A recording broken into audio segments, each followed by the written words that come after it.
1 घंटे के प्रवास के बाद बोरीवली रेलवे स्टेशन के बगल में बेस्ट के एसी बस से उतरकर मैं घर तक जाने के लिए रिक्शा स्टैंड तक पैदल जा रहा था।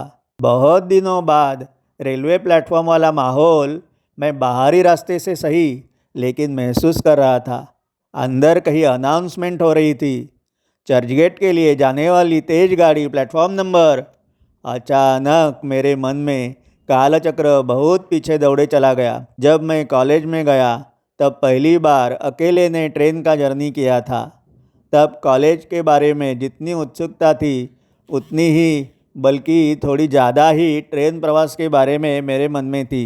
वह अनेकों आवाज़ों का एकत्रीकरण से आने वाला एक अलग सा शोर, कहीं भजिया बटाटा वड़ा तलने का चारों ओर महकता स्वाद, लोगों की उमड़ती भीड़ और ट्रेन प्लेटफॉर्म पर आने के बाद होने वाली जानलेवा भागदौड़।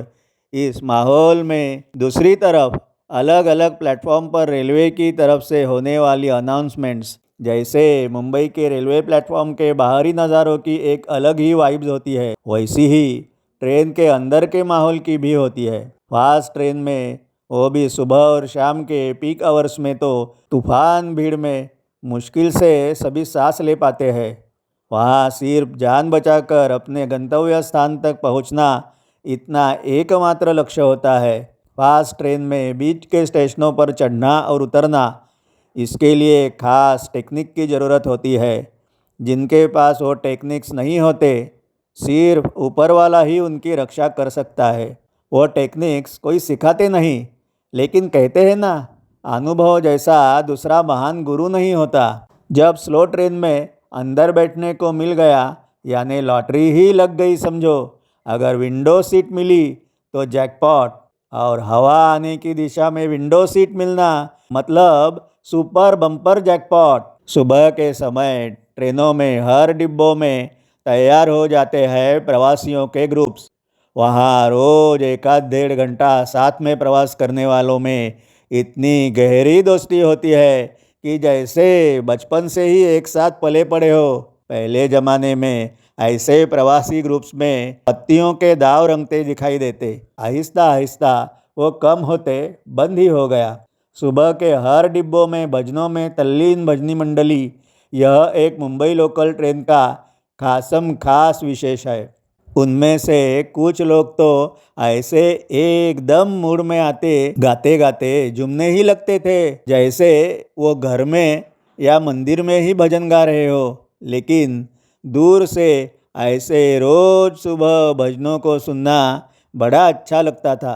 उनमें से कुछ मंडली तो साथ में झांझ, छोटी सी ढोलकी वगैरह वाद्यों को भी साथ लाते थे। जैसे मस्जिद और तब के वीटी, यानी आज का छत्रपति शिवाजी टर्मिनस नज़दीक आता था, तो बड़ी श्रद्धा से पूरे डब्बे में सभी पैसेंजर्स को प्रसाद भी बांटते थे। बाद में उनके आवाज़ से मोटरमैन डिस्टर्ब होते हैं, ऐसा ध्यान में आने के बाद रेलवे ने उन पर रोक लगाई। फिर थोड़ी धीमी आवाज़ में वो भजनी मंडली का भजन कहीं कहीं फिर से शुरू हुआ। स्लो ट्रेन में अंदर जाकर खड़ा होना या बैठने को सीट मिलना, यह फास्ट ट्रेन की तुलना में उतना कठिन नहीं होता। अगर जहाँ से ट्रेन छुट्टी है वहाँ के प्लेटफॉर्म पर आपको जो ट्रेन पकड़नी हो, वो प्लेटफॉर्म पर जैसे ट्रेन एंटर करती है उसी समय ही दौड़ते अंदर कूदना और विंडो सीट, वह भी हवा के आने की दिशा ध्यान में रखते हासिल करना महा कठिन और सबसे स्किलफुल बात होती है। जैसे खाली ट्रेन प्लेटफॉर्म पर एंटर होती है, उसी क्षण जोर से कूदकर सामने जो डिब्बा आएगा उसमें तुरंत अंदर भागना पड़ता है। ऐसी छलांग लगाते ट्रेन में घुसते समय ट्रेन का स्पीड कम रहता तो है, लेकिन ट्रेन प्लेटफॉर्म में चलती ही आगे जा रहती होती है। मुझे तो आज तक पता तक नहीं चला कि एग्जैक्ट डिब्बे के दरवाजे में कूदने का क्या टेक्निक होता है, क्योंकि अगर डिब्बे के डोर की वजह थोड़ा सा भी इधर उधर हो गए फिर तो समझो राम नाम सत्य होना निश्चित ही होगा। लेकिन रोज़ाना हर ट्रेन में ऐसे जोर से कूदकर ट्रेन में घुसने वाले हजारों लोगों में एक भी बंदे की इस जगत से विदा होने की घटिका नहीं आते देखी है। ऐसे ही लोकल ट्रेन वीरों की इतनी बड़ी फौज मुंबई में आज भी मौजूद है कि आप सोच भी नहीं सकते। स्लो ट्रेन में आने वाले हॉकर्स यानी विक्रेता और उनके पास मिलने वाली चीज़ें और उनके खासम खास शैली में चिल्लाते हुए आवाज़, यह एक अलग सा विषय है। 100 का 5 ऐसे चिल्लाते रोज़ाना एक विक्रेता आता था। उसके टोकरी में रुमाल से लेकर कंघी, सॉक्स, पेन, यूपिन्स ऐसी अनेकों चीज़ें रहती थी। संतरा बेचने वाले भी लगातार इधर उधर घूमते ही रहते हैं। ऐसे कई विक्रेताओं एक के बाद एक आते ही रहते हैं। बीच में गाना गाते पैसा मांगने वाले, पानी की बोतलें बेचने वाले, ऐसे अनेकों आते रहते हैं। सबसे ज़्यादा पैसे रखने के पॉकेट बेचने वाले विक्रेता होते हैं और हाथ में एक पीस लेकर उसे ऐसे ज़ोर से तोड़ मरोड़ कर भी कैसे कुछ भी नहीं होता वो दिखाते रहते हैं। लेकिन मेरे समझ में आज तक नहीं आया कि पैसे रखने का पॉकेट भला कौन और क्यों ऐसा तोड़ मरोड़ते रहेंगे। लेकिन बस सिर्फ वो उनके पुरखों से आ रहा पॉकेट बेचने का सेट ट्रेंड जो है। लेकिन दुर्भाग्यवश एक इतनी जोखिम भरी बात अनेकों प्रवासी रोज़ाना करते हैं और उस जानलेवा कसरतों में रोज़ाना एक आध तो अपने प्राण भी गंवाते हैं। लेकिन फिर भी वो जानलेवा कसरतों का सिलसिला आज भी शुरू है। वो कसरतें यानी दौड़ती रेल ट्रेन में दरवाजे पर लटकना। ऐसे लटकते लोगों में से गिरकर मृत्यु होने की संख्या भी भयावह है और ट्रेन की पटरी पर लटकते प्रवास करना ही गैरकानूनी होता है। इसलिए उनके परिवारजनों को कोई भी मुआवजा भी नहीं मिलता। ऐसे गिरकर जो बुरी तरह से घायल होते उनके लिए तो बची जिंदगी यह भूलोक पर ही नर्क का अनुभव करने जैसी होती है। और फिर भी अपने जान से खेलते रोज़ाना लाखों लोग ऐसे दरवाजे पर लटकते प्रवास क्यों करते हैं, यह बात मेरे समझ में ही नहीं आती। ऊपर से ऐसे लटकते पैसेंजर्स सरासर सरकार के नाम पर गालियां देते रहते हैं। चाहे सरकार किसी भी पार्टी की हो, ऑफिस या फैक्ट्री में जल्दी पहुंचना होता है, यह भी हकीकत होती है। लेकिन रोज़ाना अपनी ही जान से इतनी खिलवाड़ करने की वजह वो लोग थोड़ी सी नींद कम लेते घर से जल्दी निकल भी तो सकते हैं। उनकी ऐसी 200% जोखिम भरे बर्तावों के पीछे की मानसिकता तो मैं आज तक समझ ही नहीं पाया। मुंबई एक ऐसा शहर है जहां हर भूखे जीवों को 2 वक्त का खाना मेहनत से मिलता ही है। यह इस मुंबई नगरी को विरासत में मिली कृपा है।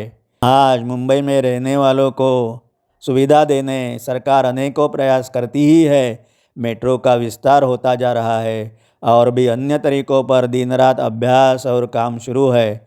लेकिन 2 वक्त की रोटी के लिए गांव-गांव से आने वाले लोगों की उमड़ती हुई भीड़ के लिए सुनियोजित और सुरक्षित व्यवस्था का निर्माण और नियोजन करना आज भी उतना संभव नहीं हो पा रहा है।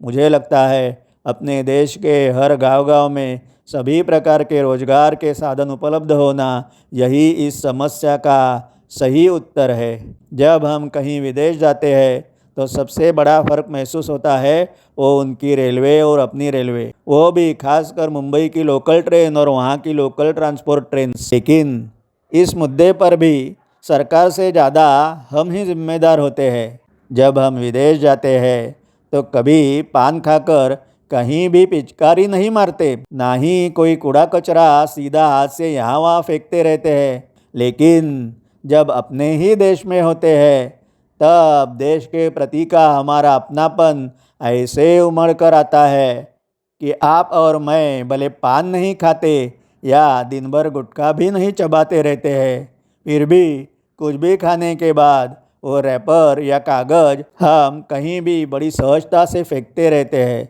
सार्वजनिक स्वच्छता और उससे सीधे बाधित होने वाला हम सभी का स्वास्थ्य, यह हमने ही निर्माण की हुई एक गंभीर समस्या है। रेलवे प्रवास का और एक वेदनादायी चित्र होता है ट्रेन आते ही महिलाओं के डिब्बों के बाहर का वो भयावह नज़ारा। महिलाएं बेचारी अपने घर संसार में हाथ बटाने नौकरी पर जाती तो है, लेकिन उनके लिए ना ठीक तरह के ढंग के साफ सुथरे टॉयलेट्स होते, ना ही जितनी संख्या में उनके लिए विशेष ट्रेन्स की ज़रूरी होती है उतनी व्यवस्था हो पाती है। परिणामों स्वरूप जो भयंकर हाथापाई ट्रेन में चढ़ते समय रोज़ाना होती है, वह हम सभी के लिए बड़ी शर्मनाक बात है। उनके उदाहरण के तौर मैं अभी एक फ़ोटो भी यहाँ दिखा रहा हूँ। हमारे ज़माने की तुलना में आजकल मुंबई के लोकल ट्रेन से प्रवास करने वाले कॉलेज के स्टूडेंट्स की संख्या परसेंटेज के हिसाब से बहुत कम रहती है। एक तो टू व्हीलर और फोर व्हीलर से कॉलेज आने जाने वालों की संख्या बढ़ी है, और हमारी आज की युवा पीढ़ी में खासकर मुंबई पुणे में तो आज भी विदेश जाकर पढ़ाई करने वालों की संख्या भी आज बेहद ज़्यादा है। आज हमारे तरक्की की जितनी सराहना विदेशों को भी करनी पड़ती है, उतना ही पराये देशों में सेटल होने की हमारी मानसिकता से हम देखते ही देखते वहाँ अपने लोगों का जो जमावड़ा जमाते हैं और वहाँ के स्थानीय लोगों के रोजगार के लिए परेशानी खड़ी करते हैं। आज हम इस बात के लिए विदेशों में बदनाम भी है, यह भी हकीकत है। इसके लिए अपने ही देश में शिक्षा का दर्जा बढ़ाना और यहाँ ही वही विदेशी शिक्षण संस्थाओं के केंद्र निर्माण करना और रोजगार और स्वयं रोजगार के आधुनिक तरीकों को देश में बढ़ावा देना बेहद आवश्यक है। देखा, मुंबई लोकल ट्रेनों से शुरू हुई मेरी गाड़ी कहाँ तक पहुँच गई है। अब ज़्यादा यहाँ वहाँ के विषयों पर बोलते आपको बोर करने से यही विराम लेना ही ठीक होगा। लेकिन जाते जाते एक बात मन में आई है, सिर्फ वह बता ही देता हूँ। जब कभी अपने यहाँ मुंबई में जापान या जर्मनी जैसे हमारी लोकल ट्रेनों और प्लेटफॉर्म चकाचक हो जाएंगे और हर प्लेटफॉर्म पर सुंदर सी परी जैसी दिखने वाली ट्रेनें आती होगी, बिल्कुल शांत प्लेटफॉर्म पर हर दरवाजे के खुलने की प्रतीक्षा में सभ्य इंसानों की तरह लोग खड़े दिखाई देंगे, ऐसा स्वप्न जैसा नज़ारा दिखाई देगा। तब तुम और मैं बूढ़े दादा दादी हुए होंगे और हमारे परिवार के या अड़ोस पड़ोस के नन्हे नन्हे छोटे छोटे बालकों को कोई भयंकर डरावनी कथा सुनाते होंगे, वैसे स्टाइल में बताते होंगे। तुम्हें मालूम है, जब हम कॉलेज में मुंबई लोकल ट्रेन से आते जाते थे ना, तब इतनी खचाखच भीड़ चारों तरफ होती थी।